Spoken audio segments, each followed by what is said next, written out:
আজকের আলোচনা শুরু করব কোরআনে বর্ণিত অত্যন্ত গুরুত্বপূর্ণ একটি ঘটনার ছোট একটা অংশ দিয়ে, যা আমাদেরকে আল্লাহকে স্মরণ করার একটা উপায় সম্পর্কে বুঝতে সাহায্য করবে।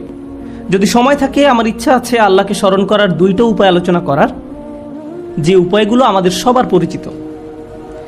আল্লাহ আজ্জা ওয়া জাল্লা যখন মানুষ সৃষ্টি করার এবং তাকে পৃথিবীতে পাঠানোর সিদ্ধান্ত নিলেন, আল্লাহ আজ্জা ওয়া জাল্লা প্রথমে ফেরেশতাদেরকে বিষয়টা জানালেন। ইন্নী জাঈলুন ফিল আরদি খলিফা, আমি পৃথিবীতে একজন প্রতিনিধি পাঠাতে চাচ্ছি, যার পরে প্রজন্মের পর প্রজন্ম আসতে থাকবে।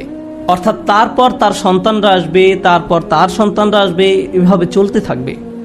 এর আরেকটা অর্থ হলো, আমি এমন একজনকে পৃথিবীতে প্রেরণ করতে যাচ্ছি যে নিজেই নিজের সিদ্ধান্ত নিবে। অর্থাৎ আমরা কখন বসবো, কখন দাঁড়াবো তা আল্লাহ ঠিক করে দিবেন না। আমরা কখন চোখ খুলবো বা বন্ধ করব তাও আল্লাহ ঠিক করে দিবেন না। আমাদের নিজেদেরকেই সেই সিদ্ধান্ত নিতে হবে। তিনি আমাদের দিক নির্দেশনা দিবেন কিভাবে চলতে হবে, কিন্তু মানুষ এই দিক নির্দেশনা মান্য বা অমান্য করার ক্ষেত্রে স্বাধীন। ফামান শাআ ফালিউমিন ওয়া মান শাআ ফালিয়াকফুর।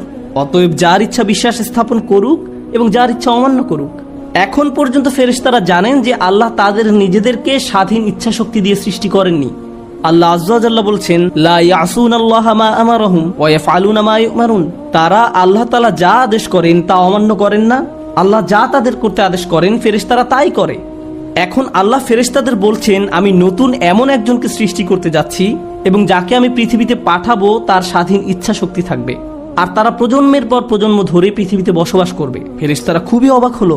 প্রসঙ্গত, ইহুদি এবং খ্রিস্টানদের কাছেও আদম এবং হাওয়ার ঘটনার একটা বর্ণনা আছে।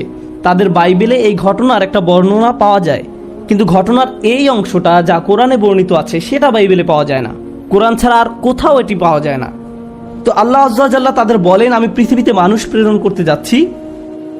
তখন তারা বলল, আতাজালু ফিহা মাই ইউফসিদু ফিহা ওয়া ইয়াসফিকুদ দিমা।